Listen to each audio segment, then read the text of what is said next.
A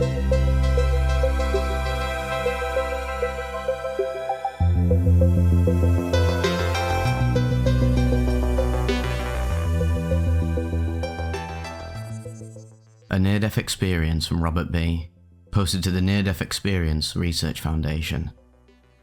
My body had begun dissolving its internal organs from extreme ketoacidosis. I began hyperventilating one evening and couldn't stop. My girlfriend had driven me to the closest VA hospital that was about 45 minutes away. When I arrived, I passed out at the check-in desk.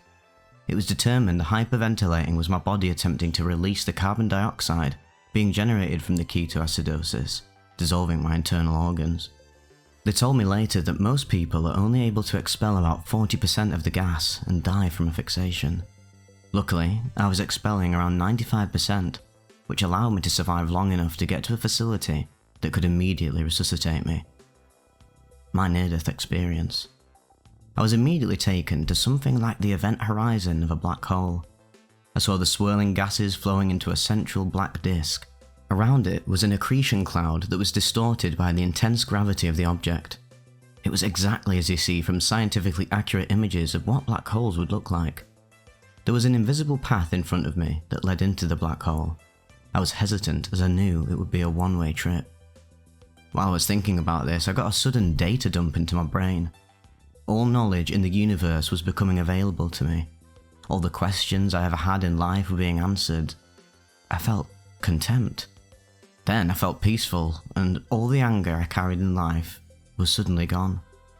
I was truly happy, and it felt wonderful. Now I was finally ready to go wherever this path was leading me. I felt the presence of someone standing next to me off to the side. I asked who he was, and he replied he was an ancestor. I asked if he was my grandfather. He said no, far older. For some reason, I asked if he was an Atlantean. He replied, far older. He explained that he was part of the first colonists. I asked, colonists of what? He told me, Earth. I could kind of glimpse him from the sides of my vision.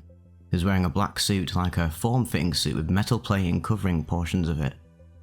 It was brown in colour with the metal portions looking coppery in appearance. He wore a helmet that almost looked like a stylized skull. I asked if I could see him. He told me that I hadn't reached full awareness yet. He said that although we are the same species, he comes from a humanity that evolved on another world. His physical appearance is different and might be a little jarring. I asked why he was here, and he replied, "You were not meant to stay." He was chosen to guide me back because I had no emotional connection to him. If I'd seen a past relative that I knew, I might be inclined to stay. He warned me that my body was currently being worked on at a VA facility. I'd basically signed over my body to them by accepting medical care. The government may be inclined to use my dead body for military testing. He warned me that fates worse than death exist. Being kept alive against my will by scientists experimenting on me was one of them. Having no rights to my life was a literal living nightmare. He warned me that when it was my time to leave Earth, it needed to be on my own terms. It was after this exchange that I awoke in my body 2 weeks after my temporary death. It had turned out that the doctors were able to bring me back to life and stabilize me afterwards. I had entered into a coma. My consciousness was gone despite my brain not being dead.